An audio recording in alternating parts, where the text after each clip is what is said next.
If you've not been living under a rock, you've probably heard of mewing. It's a simple yet a powerful and important technique that has gained a load of attention over the past few years for a good reason too. But there's recently been a new notion that mewing is bad, or mewing doesn't really work, or mewing is just frauding in some type of way. Is that true? Short answer, no.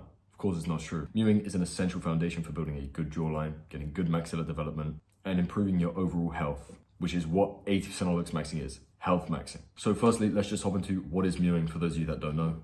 Mewing is the practice of maintaining proper tongue posture, which is against the roof of your mouth. And this isn't just about touching your tongue lightly, this is about engaging your entire tongue, specifically the back third. It was popularized by Dr. Mike Mew, orthodontists who were way ahead of their time and believed that proper tongue posture can influence your actual face shape. This concept ties into how our face responds to external forces, all ties into joint suture theory. By applying upward pressure on your maxilla, we're going to apply pressure on that suture that runs down the top of your mouth. When it senses this pressure, it triggers it to grow, and a wider palate is going to give you wider cheekbones, higher set cheekbones, and more forward growth over time.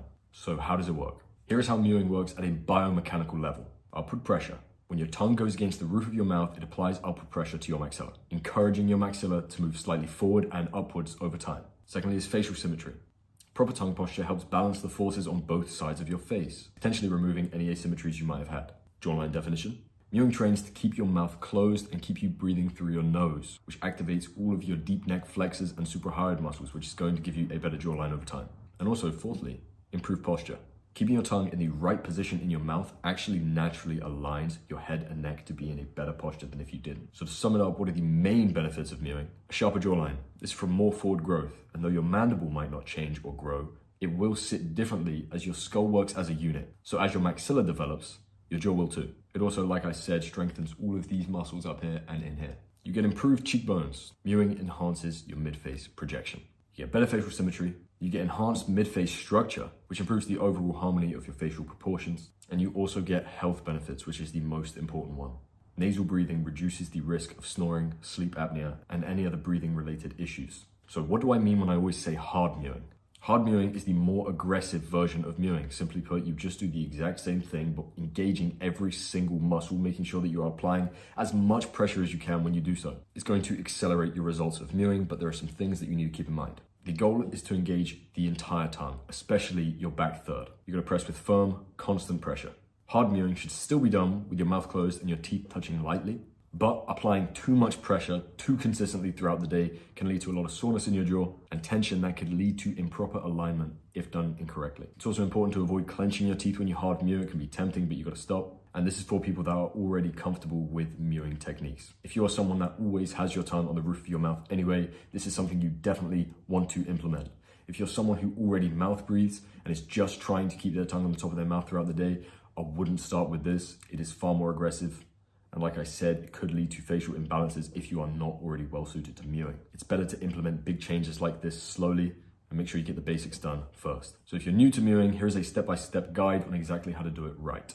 Firstly, press the entire surface of your tongue against the roof of your mouth. There is a point where your breathing gets closed off when your tongue is pressed against the roof of your mouth. Obviously, you still need to be able to breathe when doing this. So right before that cutoff, where you can still breathe but all of your tongue is still there, is where you need to be. The tip of your tongue should rest just behind your front teeth and not be touching them, and your teeth should be lightly touching without your jaw being clenched. And make sure when you do this, you maintain good posture, keep your head upright, keep your shoulders back, your chest up. You know, the basics. And consistency. Mewing is not something you are going to see overnight results with. It is a very long-term practice. Aim to keep this tongue posture all the time throughout the day. If you are not eating, talking, or training, you should be mewing. So what results can you actually expect from mewing? 1 to 3 months in, you might notice some subtle changes in the appearance of your double chin fat and overall jaw definition. 6 to 12 months, you might experience improved facial symmetry and slight enhancement in your cheekbone projection. And in 1 to 2 years, there will be significant changes in your mid-face projection and your overall facial harmony, especially if you're starting this when you're young. And by young, I mean anywhere from 13 to 16. Go for it. It is optimal time. Your sutures are not fused yet by any means, and mewing is going to have a huge impact. And just to say, the reason why mewing had this notion of being bad all of a sudden was because when you mew, your hyoid bone lifts.